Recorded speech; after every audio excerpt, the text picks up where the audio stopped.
My name is China, I'm the Mandom's voice, and welcome to the TT series. And yes, I'm sitting in my new Audi TT. It's got me feeling like Mega Man is so solid in 2000. So guys, I'm gonna get straight into it. So today I'm gonna be talking about, do words have meaning? And what do I mean by that? So I'm gonna focus on buzzwords. You know, some of the words you've heard on social media, and you probably might have heard them being used and you don't know what they mean. You might have used them yourself. And I don't think people should be using words they don't understand. So that's what I'm gonna be doing today. So I'm gonna start with something called the incel. Incel, now this is a buzzword that you probably heard on social media, usually spouted by women and some beta males, but we're going to get into what beta is as well later on. So what is incel? So the actual word means involuntary celibate, okay? So if you know what involuntary means, that means is you don't have a choice. And if you know what celibacy or celibate is, that means that you're not having sex and you're been X'd out of the sexual marketplace. So when you call someone an incel, what you're actually meaning, just saying that person is being X out the sexual marketplace and women do not see those people. So what types of people do they mean by incel? You know the guy that will shoot up the school in America, the guy that no one ever sees. So they've kind of used this word to attach it to the types of men that, you know, they sit in the computer all day long, they spout a rhetoric about women, a hate towards women, you know, they really want to hurt women, they hate women, and this is something that they use. So when someone calls you an incel, it's really an offensive term, because what they're trying to say to you is that, look, no woman would ever date you, no one will ever lay down with you, no one wants to see you. In actual fact, you're probably quite dangerous, you're probably quite violent towards women. So you have to be careful when you use this word. And also, if someone uses the word towards you, you should probably take it quite offensive. And that's what the word incel means. What's another word that they like to use?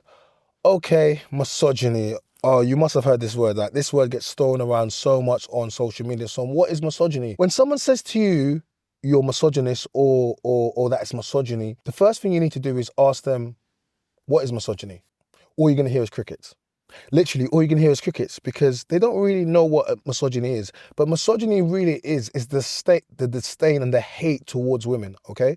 That's what it is. It means you really hate women, you don't think much about women in society, and in actual fact, you probably really want to hurt women. So, you know, unless you're speaking about anything that talks about harming women and want to do that, then you should also take that quite offensive. And women, you shouldn't be throwing the word around willy-nilly. So we're talking about, do words have meaning? And words do have meaning. And I think it's quite important that you understand the words that you use. And why is that? It's because we're currently in a time where I like to call it, people take their information from TikTok, from Twitter, from Instagram, from the blogs, and they don't really have much analytical thinking. And what do I mean by that? I mean, it's just, most of the time, particularly when it comes to women, they just regurgitate in comments, they regurgitate in topics and points that they've seen on social media. And you tend to hear it quite a lot. So one of the things that people tend to talk about is the patriarchy. And, you know, they'll say, oh, you know, everything exists because of the patriarchy, and if it wasn't for the patriarchy, and we live in a patriarchy society, and essentially that's a hypothetical societal system in which the father and the men take the lead. But essentially, society was created off the patriarchy, okay? We do live in a patriarchy society. You know, the patriarchy is what's keeping us safe up until this point, is what's built society. And, you know, women will talk about the patriarchy as if it's something that holds them back. But in reality, the patriarchy is something that protects us and something that has created society and holds us. And there will be times when, you know, they'll talk about the matriarchy. And yes, of course, women do add a lot. And there are in certain societies where women do lead. But altogether, where we're coming from now, yes, no, the patriarchy, and there's nothing wrong with the patriarchy, but when you use it, you need to understand the words that you're using. But essentially, it just talks about men being the leaders and men being the ones that created the systems where we currently live in. And women will use the word patriarchy in a way that, you know, it seems to restrict them and stop them from, you know, achieving their goals. But a lot of the reasons why women have their current freedoms are because of the patriarchy. Do you understand? Because all the men that campaign for all the women's rights as well, you know, so a lot of the freedoms women wouldn't have without the patriarchy. So the same patriarchy they talk about, which stops them from doing all the things that they need to do in society, is the same patriarchy which actually keeps them safe. I've said this thing before, and, you know, when you ask, who would you prefer? We just had Halloween, right? The fireworks bonfire night, the fights were going off the other night. And, you know, the kids are shooting out rockets. They're shooting them at your door. When you call the police, who would you prefer? Would you prefer, if you had the option, 5 male, 6 foot something police officers, 5 women? Now, I'm not saying the 5 women can't do the job, because of course they can. But who would you prefer when it comes to when the army, the army, right? Who would you want on the front lines? Would you want an army of women who equally could be as strong and could do the job, competent, could do the job, trained to well enough to do the job? Or would you want an army of men? Who would you prefer? Women, if you had the opportunity, the choice to put whoever you want at the front line, would you change it from the current system it is now? Because that is the patriarchy. That is the system that keeps us safe. So I think it's quite easy to use words, buzzwords, and I don't like how a lot of the times they'll use these words to create a scenario where men are the problem. So when I started podcasting and got into content creation, one of the things that people say, "Oh, what are you? Are you red pill? You're red pill. You're red pillar." And I'll be honest with you, I didn't know what red pill was. I don't understand why they were saying it, but red pill, the term comes from, the Matrix, the blue or the red pill, choosing whether or not to be the blue pill, whether or not going to be woken up, or the red pill, where you are going to be woken up to certain things in society. And essentially, they've attached that to males within their manosphere, and particularly to men to prescribe to a way of thinking. And I think being red pill is purely just being about woken up. And it's not about conspiracy theories, and it's not about prescribing to radical thinking. It's actually just being about more open to more information. I think we currently live in a society and in a time where, with so much information that's available, right, and the mainstream media, I think you have to be open to new information and to taking the new information. One of the things I've said to people is, do you know when you're old, right? Age doesn't come with age. Of course, yes, with age, you get older. But you really become old is when you're not willing to learn anymore. It's when you think you know it all. So if you remember your parents, right, when I was younger, you would come through and you say, "Mum, tell them about some new thing that's going on." You might be telling your mum about a new music. "Oh, Mum, I'm going to do this. I'm going to become a rapper. I'm going to do this. I'm going to do that." And they just don't understand what's going on because they're old. And they can't see anything new. So for some of you people now, you might be trying to tell your mom, "I'm going to be a content creator. I'm going to be successful. I'm going to be do this." But your parents don't understand because they don't know about speed. They don't know about speed, agile speed. They don't know about, obviously, like KSI. They don't know about none of these content creators that are out there, right, that are doing stuff, right? They don't know about these guys, right? They don't know about Kaisina. So they wouldn't understand it. It's because they're old mentally. Right. And ultimately, that's when you become old. So the reason why I was trying to say that is because you have to be willing to take in new information and have an analytical way of looking at things. And I think a lot of people are set in their ways. And once you become set in your ways, that's ultimately when you become old. So the opposite to red pill will be blue pill. You had the option in the Matrix, right, to stay in the world and see everything how you want to see it. And that's a lot of people see things blue pill. They're not willing to, just step outside of it for a second and just look, okay, wait, maybe if I looked at things this way, maybe I'll be open to conversation. No, they like the constructs of the world and how it is, and they don't really want to push back or anything. I think it's quite scary that we're currently in a time when people aren't willing to have an opinion. One of the things that I have a problem with is that women will always, and yes, women, I'm going to speak to you, will always complain about some of the issues that was going on, but they are never willing to put their voice in. And that's something personally I found. Like, the amount of women that support me, it is phenomenal. I get so much support from women, primarily in my DMs when they see me at the shows, obviously some comments. But you would think that women wouldn't support me due to some of the pushback and some of the content that's out there. But that's just a minor demographic of the women. The majority of women actually support me. But the problem is the majority of women, their voices are silent because women don't want to rock the boat. They don't want to be seen as a pick me, a pick Misha. They don't want to be seen as, rocking the boat, right? They don't want to go against other women. And this is one of the things that I found. But the minority voice is loud and it's amplified. And these are the ones that will make the videos. These are the ones that will make the comments.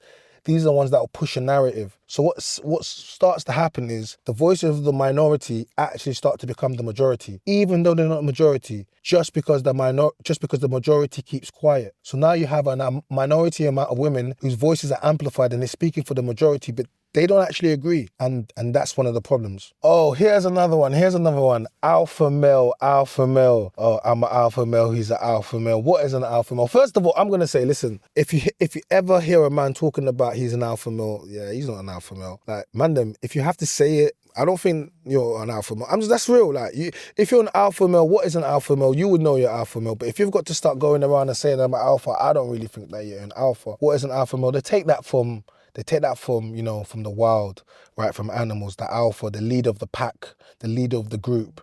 okay? Essentially, that's where it comes from, the strongest one, right? But when I think of alpha male, what do we think of? It's more about, yes, it's being a leader, but it's more about being a provider. And it's not just a leader of yourself. It's not about, oh, I get the most women. No, that's not what it's about. In actual fact, an alpha male is someone that actually doesn't just lead and provide for themselves, they provide for the group. There's someone that they can be relied upon, all right? To be an alpha male, it means you need to have respect of the group.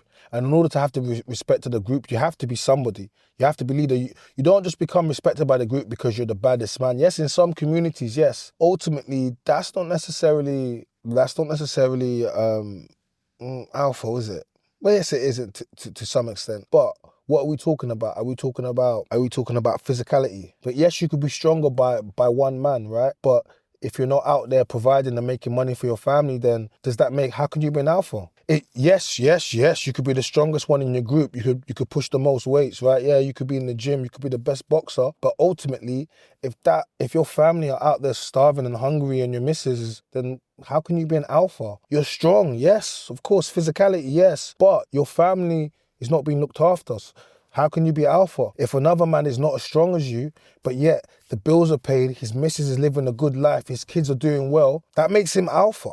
And this is why I want to differentiate between but when women say alpha male, they try to put it in a in a macho way, in a hyperinflated masculinity way. So when we speak about alpha, that's what I think of. Beta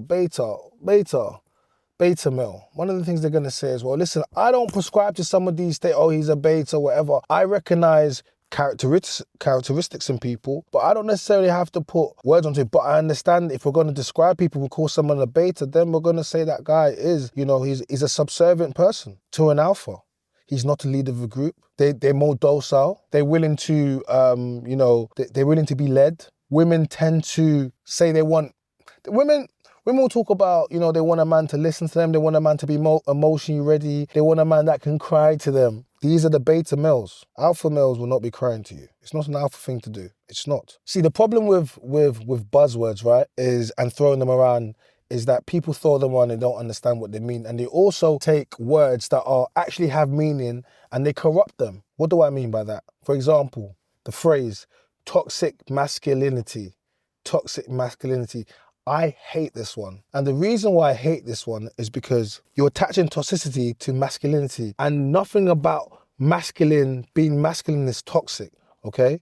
Nothing about you should be promoting more masculinity in men, especially in young boys, because masculinity is needed. It is absolutely needed.